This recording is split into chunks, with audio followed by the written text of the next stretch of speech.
سیدھا تھا. تفسیروں میں آتا ہے اتنا وفادار تھا. آج بھی دیکھیے سوشل میڈیا وغیرہ پہ آیا ہوگا آپ کی فیس بک وغیرہ پہ کہ کچھ بکرے جو ہیں یا کچھ جانور جو ہیں مطلب 10 لاکھ میں بک رہا ہے, 80 لاکھ میں, 8 لاکھ میں. اس کی خاصیت کیا ہے کہ اس جانور کو کہا جاتا ہے بیٹھ تو بیٹھ جاتا, اس جانور کو کہا جاتا ہے ذبح ہونے کے لیے تیار ہو جاتا تیار. بلکہ حدیث میں بھی یہی مفہوم آیا ہے کہ وہ جانور جو محبت سے گر جاتا ہے ذبح ہونے کے لیے, وہ جانور خود اللہ کی بارگاہ میں مقبول ہو جاتا ہے. جو جانور بھاگ جاتا ہے, سرکش ہو جاتا ہے, وہ جانور چونکہ اللہ کے رسول صلی اللہ علیہ وسلم ساری مخلوق کے رسول ہیں نا, تو جانور کے بھی تو رسول ہیں, جانور کے بھی تو رسول ہیں, تو انہیں بھی معلوم ہے کہ ہم رحمت للعالمین کی شریعت میں قربان ہو رہے ہیں, انہیں بھی معلوم ہے. جو ایک دم ادب و احترام کے ساتھ آسانی سے ہو جاتا ہے, الحمدللہ. کیا کہنا, دیکھیں ہوں گے کبھی کبھی آنسو بھی گر جاتے ہیں. کہنا یہ ہے کہ آپ قربانی کرو, محبت کے انداز میں کرو, دل آپ کا تڑپے, آتما آپ کی تڑپے, گوشت کے لیے نہیں. آپ اٹھا مت پکڑو کہ ہاں 12 کلو گوشت ہے, 8 کلو گوشت ہے, یہ سب دھیان ایک دم نہیں دینا. محبت کی قربانی کرو, آنکھوں سے آنسو گراؤ. خدا کی قسم تاریخ گواہ ہے کہ جب قربانی ہوتی تھی تو قربانی ہونے سے پہلے عورتیں گھر میں بلند کر کے گھس جاتی تھی. اس لیے نہیں کہ ان کو ڈر لگتا تھا, بلکہ اس لیے کہ ہاں اتنے اچھے کو قربان کر رہے ہیں, رونا آ جاتا تھا, رونا آ جاتا. کہنا یہ ہے کہ یہ محبت کے اعتبار سے قربانی, عقیدت کی, خواہش کی, اشتہائیت کی, چاہت کی, اس کی قربانی ہو. گھر میں کوئی بھی شخص اگر اس طرح سے بولے گوشت کے حوالے سے تو آپ ان کو ڈانٹ. یہ بات ہو گئی. اب آخری بات جو بولنے جا رہا ہوں قرآن کی اور سورہ پاک کی تفسیر کے حوالے سے, آپ کا ایمان انشاءاللہ تازہ ہو جائے گا. پھر درود شریف پڑھیے, اللہم صلی علی محمد وعلی آل محمد وبارک وسلم صلی اللہ تعالی علیہ وسلم. ابھی اس میں بھی کہا میں نے اپنے غریبوں کو بھی, ایک دم غریبوں سے مراد یہ کہ آپ خاص طور سے آپ کے جو پڑوس اڑوس کے غریب, ہاں کیونکہ آج چلتے پھرتے غریب بہت ہیں, ہاں دھیان دیجیے گا. گوشت بیچ دیتے ہیں لے جا کر کے, یا چرم بیچ دیتے ہیں لے جا کر کے, الٹے کو دیکھیے گا, دھیان سے دیجیے گا کہ یہ عبادت سے تعلق رکھتا ہے. اب اتنے آسانی سے آپ اپنی محبت کو عوام میں قربان مت کیجیے, ذرا صحیح سے اس کو دھیان دیجیے گا. اب جو بولنے جا رہا ہوں وہ بڑی اچھی بات ہے, اس لیے میں نے اتنی ترغیب باندھی. آپ ہم سب عمل کرتے ہو الحمدللہ اور کر رہے ہیں. اب ایک شخص ہماری زندگی کا محور اور مقصد جو ہے وہی سمجھ کے لیجیے گا. ہم لوگ جب قربانی کرتے ہیں, اب کیے ہیں, اب کر رہے ہیں, اب کریں گے آئندہ انشاءاللہ. مطلب جب قربانی کرتے ہیں تو قربانی کے بعد دعا کرتے ہیں اللہ قبول کر لے. مطلب قربانی کے بعد ہم نتیجہ مانگتے ہیں نا, نوٹ کیجیے گا. قربانی کے بعد ہم نوازشات الہیہ کی دعا کرتے ہیں, قربانی کے بعد ہم عطا الہی کی دعا کرتے ہیں. ابھی نماز پڑھیں گے, نماز پڑھنے کے بعد ہم دعا کریں گے اللہ نماز قبول کر لے. ہم نماز سے پہلے نہیں کہیں گے اللہ جو نماز ہم پڑھنے والے ہیں اس کو قبول کر لے, ہم نہیں کریں گے. پڑھ لیں گے تو کہیں گے جو مولا اس میں جو غلطی نہیں معاف کر, جو قبول کے لائق ہے قبول کر. خلاصہ کیا, عمل کے بعد جزا کی دعا کرتے اور سزا سے بچنے کی دعا کرتے ہے نا. بات ایک دم جب سمجھ میں آ گئی ہے تو بڑے اہم جملے جا رہے ہیں آپ کے کان میں, توجہ دیجیے گا. ہم عمل کرتے ہیں تو جزا کی دعا, ہم عمل کرتے ہیں تو نعمتوں کی خواہشات کی دعا, ہم عمل کرتے ہیں تو اس پر جزا مرتب ہو اس کے لیے دعا. عمل کے بعد ہماری دعا, عمل کے بعد عطا الہی کی فکر, عمل کے بعد اللہ کی بارگاہ سے لینے کا پہلو. واہ سبحان اللہ الحمدللہ. اب آپ بس اب قرآن پاک کی آیت کریمہ کی تلاوت کی ہے. انا اعطینا کل کوثر, اے حبیب مکرم ہم نے آپ کو بے شمار خوبیاں عطا کر دیا. اے حبیب مکرم ہم نے آپ کو بے شمار خوبیاں عطا کر دیا, تو اب اپنے رب کے لیے نماز پڑھیے اور قربانی کیجیے. نہیں سمجھے, خالی ترجمہ سن لیے ہیں اس لیے تھوڑا سی مزہ آیا ہے.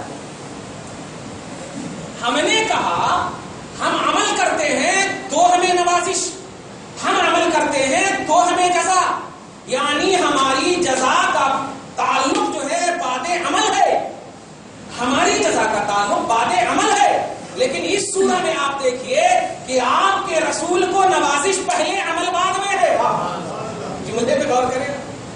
اے حبیب ہم نے آپ کو بے شمار خوبیاں عطا کر دیا, اب نماز پڑھیے اور قربانی کیجیے. سبحان اللہ. آگے ہوگی سمجھ میں آ رہا.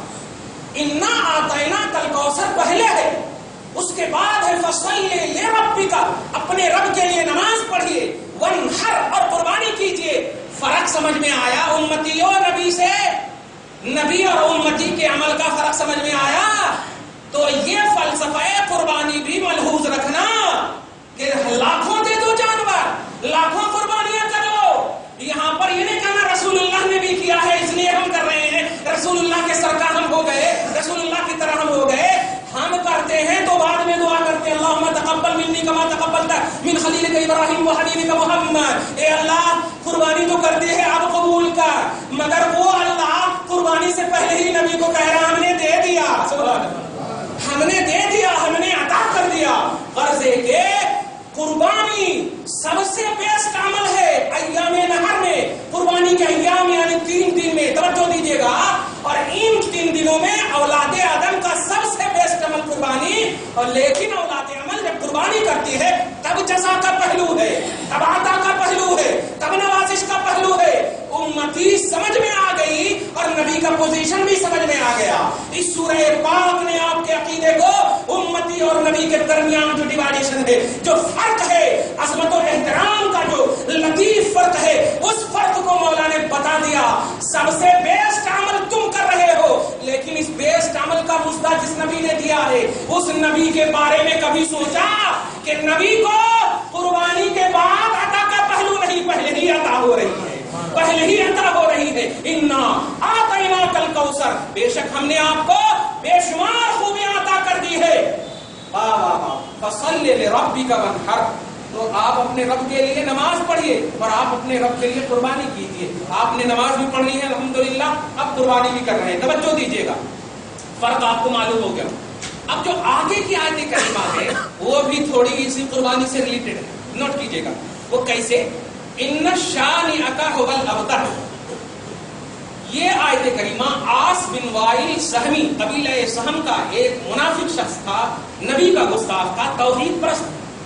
توجہ دیجیے گا، اللہ اللہ اللہ الوہیت، اللہ وحدہ لا شریک، اس کا ترانہ مکمل طور پر وراثت ابلیس میں تھا، گانے والوں میں سے، توجہ دیجیے گا، لیکن گستاخی صرف رسول اللہ کی کرتا تھا، اسی لیے اس کو منافق کہا۔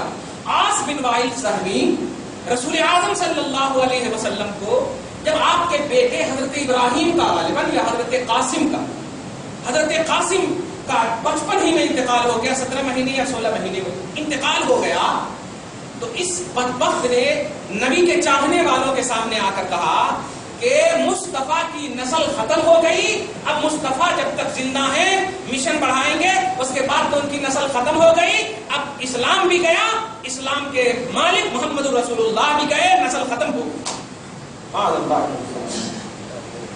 محمد رسول اللہ صلی اللہ علیہ وسلم اس طرح کے جب جملے کہا تو نبی کو بڑی تکلیف، اور نبی کی تکلیف کو رب کیسے برداشت کرے؟ نوٹ کیجیے گا، اعمال کی دنیا ایک طرف، اعمال کی دنیا ایک طرف، اس سے ایک بات اور معلوم ہوئی آپ کو، دھیان دیجیے گا کہ نبی اعظم صلی اللہ علیہ وسلم کو پہلے نوازشات ہوتی ہیں اور نبی پاک بعد میں عمل کرنے کے اہل ہیں، دھیان دیجیے گا، نوازش پہلے، جزا پہلے، عمل بعد میں۔ اس سے یہ بھی معلوم ہوا کہ رسول اور نبی جو ہے عمل کا محتاج نہیں ہوا کرتا ہے، امتی عمل کا محتاج ہوا کرتی ہے، عمل کا محتاج۔ وہ نبی اور رسول ہے ہی اس لیے کہ وہ عمل جو کرتے ہیں وہ امتی کے لیے کرتے ہیں، وہ عطا اور نوازش کے لیے نہیں، عطا اور نوازش تو پہلے ہی سے ان کو مل جاتا ہے، عمل جو ہوا کرتے ہیں وہ امتی کے لیے ہوا کرتے ہیں، یہ بات بھی۔ اب اس کے بعد نبی کو جب تکلیف ہوئی تو رب کیسے سہتا، رب کیسے سہتا؟ اب یہ 3 آیت ہے، سب سے چھوٹی سورت، انا اعطیناک الکوثر، فصل لربک وانحر، ان شانئک ھو الابتر، یہ 3 آیت کریمہ، اور ایک دم خلاصہ اس کا نوٹ کیجیے گا۔ یہ بے شک ہم نے آپ کو خیر کثیر عطا فرمائے، بے شمار خوبیاں عطا فرمائیں، فصل لربک، تو اپنے رب کے لیے قربانی کی، اپنے رب کے لیے نماز پڑھیے اور قربانی کیجیے۔ اور سنیے، یہ عاص بن وائل سہمی نے جو آپ کے چاہنے والوں کے سامنے اور آپ کے سامنے آ کر کے کہا ہے کہ آپ منقطع النسل ہو گئے، آپ کی نسل ختم ہو گئی، اب آپ محمد کا نام لینے والا کوئی نہیں ہوگا، کیونکہ جب بیٹے نہیں تو نسلیں کہاں سے چلیں گی؟ وہ جانتا نہیں تھا کہ نسلوں کو چلانا یا ذکر محمدی کی بقا کی ذمہ داری یہ خدا کی ہے، یہ اللہ رب العزت کی ہے۔ محمد خود سے پیدا نہیں ہوئے، اسے رب نے پیدا کیا ہے. ذکر محمدی کا قیام، ذکر محمدی کی بقا یہ اللہ کے ذمہ کرم پر ہے. چنانچہ اس نے تو زبان سے کہا تھا کہ محمد کا بیٹا مر گیا تو اب جا کر کے ان کی نسل ختم، ذکر محمدی ختم، اب ہم آرام سے عیش و آرام، ہمارے پاس تو موٹے موٹے بچے ہیں، ہمارے پاس اچھے اچھے لہیم شہیم بچے ہیں، اب ہماری نسل قائم رہے گی. رب نے کہا اے حبیب اس کے جملے ہوا منصورہ کر دیتا ہوں اور آپ کو مستعد جاں فضا سناتا ہوں کہ بیٹے ہی سے صرف نسل نہیں چلتی، اپنی سگی اولاد ہی سے نسل نہیں چلتی. نسلوں کے چلانے کا صرف مقصد صرف بچے پیدا کرنا نہیں، ذکر کو بڑھانا، ذکر کو پھیلانا، شان کی بقا ہوا کرتی ہے اور اس کی ذمہ داری میں لیتا ہوں. ان شان اکا، بے شک یہ آپ کا جو دشمن ہے یہ عاص بن وائل سہمی، یہ اپنی آنکھ سے دیکھے گا کہ اسی کی نسل کو تباہ کر کے رکھ دوں گا، اس کی نسل ختم ہو جائے گی. ہوول اب ترو، اسی کی نسل ختم ہونے والی ہے اور آپ کا چرچا تو یوں ہی چرچا رہے گا، رہے گا یوں ہی، تیرا چرچا رہے گا. بڑے خاک ہو جائیں جل جانے والے. درود شریف پڑھیے اللہم صلی علی محمد وعلی آل محمد. اب یہ تو میں نے یہ ایسا سنا ہے کہ اب آپ سوچ رہے ہوں گے یہ کہاں سے لے کے کہاں چلے آتے ہیں. خیر میری زندگی کا یہ مقصد ہی ہے، لیکن جو میں بات بتانے جا رہا ہوں، پروردگار عالم نے یہ کیوں وعدہ لیا کہ آپ کا ذکر جو ہے باقی رہے گا؟ کیوں ایسا وعدہ لیا؟ اب آپ جب فلسفہ کو دیکھیں گے نا تو حدیث، ساری حدیثوں کو جمع کر لیجئے اور نتیجہ لے لیجئے. آپ ابراہیم جاؤ آگ میں، چھال کر کے ڈالا تھا خدا کی، اچھال کر کے 30 گز لمبا 20 گز چوڑا ایسا گڑھا خرید کر کے ایسی آگ کے آسمان سے بات کر رہی تھی. اچھال کر کے، من جنیب کا لفظ ہے، اچھال کر کے اس میں سے پھینکا تھا. رب نے ابراہیم کو کہا ابراہیم تیری رفتار دیکھنا چاہتا اور اس سے پہلے پروردگار عالم نے اپنے طائر سدرہ جبرائیل کو کہا جبرائیل تیری برق باری دیکھنا چاہتا ہوں، تیری برق رفتاری دیکھنا چاہتا ہوں، دیکھنا چاہتا ہوں کہ یہ اوپر سے جب گرے گا تو 2 سیکنڈ 5 سیکنڈ بھی نہیں لگے گا نا. جا ابراہیم کو گرنے مت دینا. فلسفہ کیا ہے؟ عبداللہ ابن عباس یا حضرت عباس کے حوالے سے بتا چکا ہوں میں. کیوں گرنے نہیں دینا؟ اس لیے کہ اس میں کائنات کا مسیحا چھپا ہوا ہے، وجہ کائنات چھپا ہوا ہے، محمد رسول اللہ کا نور ہے اس کے اندر، اس لیے گرنے نہ دینا، بے ادبی ہونے نہ دینا. جبرائیل اتنی تیز آئے کہ اس سے زیادہ تیز اس سے پہلے نہیں آئے کبھی، اس سے پہلے کبھی بھی نہیں آئے. نور محمدی کے احترام کے لیے سب سے پہلی تیزی. اب اسی نور محمدی کے احترام کے لیے اللہ تبارک و تعالیٰ، توجہ دیجیے گا، یہ حضرت اسماعیل علیہ نبی ہے نا کہ گلے پر بھی، حلقوم پر بھی چھری کیوں نہیں چلی؟ یہ بار بار اس طرح کرتے تھے. جبرائیل کو آرڈر تھا چلنے مت دینا، چلنے مت دینا، ادھر اس طرح طاقت لگاتے. جبرائیل کے سامنے ظاہر ہے سارے انبیاء بشری لبادے میں ہوتے ہیں تو یہ ذبح وغیرہ کرنا یہ وہی لبادہ تھا، تو نوری لبادہ اور وہی جبرائیل سید الملائکہ ادھر کھینچتے تھے، یہ ادھر کھینچتے تھے. غصہ کے ایسا مارا کہ 2 ٹکڑے ہو گئے. بتا یہاں بھی نہیں کٹوایا. وجہ کیا تھی؟ اسماعیل کے حلقوم پر بھی چھری نہ چلی، نور محمدی. نوٹ کیجیے گا. اب جب نور محمدی کی بنیاد پر، اس کے احترام کی بنیاد پر، اے عاص بن وائل سہمی تو نے کیا سمجھا کوئی 10 سال یا 5 سال کا الیکشن والا خدا نہیں ہے؟ تو کیا تیری اصلیں نسلیں بھی آ جائے، سب کو پیدا کرنے والا میں ہی ہوں، سب کو جاننے والا پہچاننے والا میں ہی ہوں. خالق نے جواب دیا ہے کہ جس نبی کے بارے میں ایک بیٹے کے انتقال کے وقت تو نے اتنی تکلیف دی، ارے ابھی تو ان کا بیٹا نہیں آیا تھا، اور اس نبی کے تذکرے کے لیے اور ان کی شان کی رفعت کے لیے میں نے نار کو گلزار کرنا چاہا اور کر بھی دیا. حلقوم اسماعیل پر چھری کو نہیں چلنے دیا ہے. اس لیے سنو، ذکر محمدی کی بقا میری ذمہ داری ہے. اب سنو، سمجھ گئے ہوں گے آپ کہ قربانی سے کیا تعلق ہے اس آیت کریمہ کا.